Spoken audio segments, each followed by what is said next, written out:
And I remember once, there was an interview that I'd seen, and you was talking about almost breaking out Afrobeats from your point of view, and you was like, listen, I don't do Afrobeats.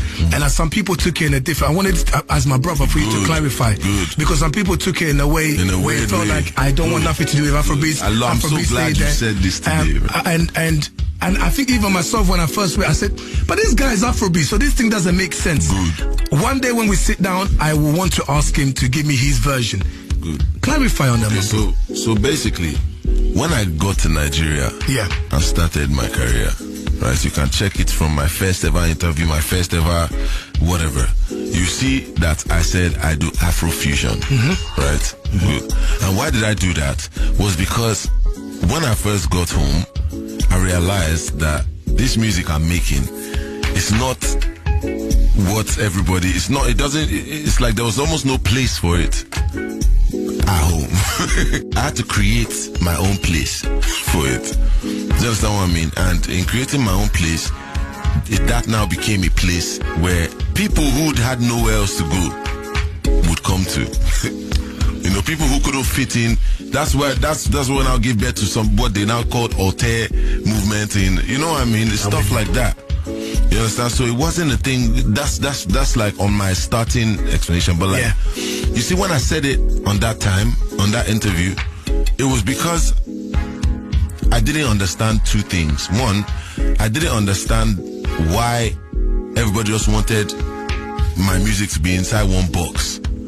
Right, and it was a by force thing. When from 2010 I've been saying this is what I make, this is why, because I'm mixing all these elements and having an African base. I'm not just aiming for, because I can't even possibly do, that's not who I am. Do you understand what I'm saying? So I needed something to explain that better. You understand? And now the way I saw it, if you just put everything into Afro, you just put me into Afrobeats like that, you're now comparing Socrates to Kendrick Lamar. Do you understand why? Because they both say two things that rhyme. So now they both must be rappers. Do you understand what I'm saying? Yeah. They must both answer hip hop.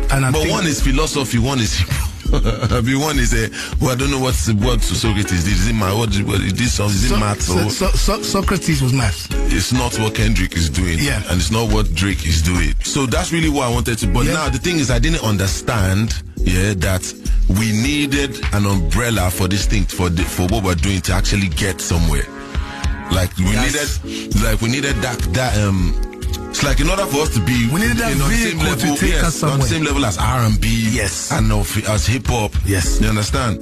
Like hip hop was already established before they now did trap, and before they now these other sub-genres come out. We are together now. Do you understand what I'm saying? So I didn't really come to terms with that part until I started seeing the reaction and seeing the division it was causing, and seeing how, understand. So I now got the whole point of the Afrobeats tag in that moment, and then I understood that if I understood this, then I would have gone about it differently, because why would I want to destroy something I'm building?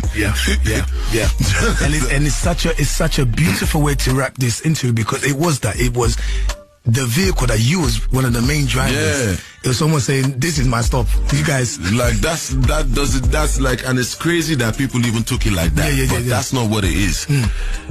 Obviously, there is the part where I didn't realize that, this tag is, we need this to go anywhere. Absolutely. You understand? Because there won't be any R&B, and there won't be any hip hop, and there won't be any of these genres that are taken seriously if their beginnings were like this.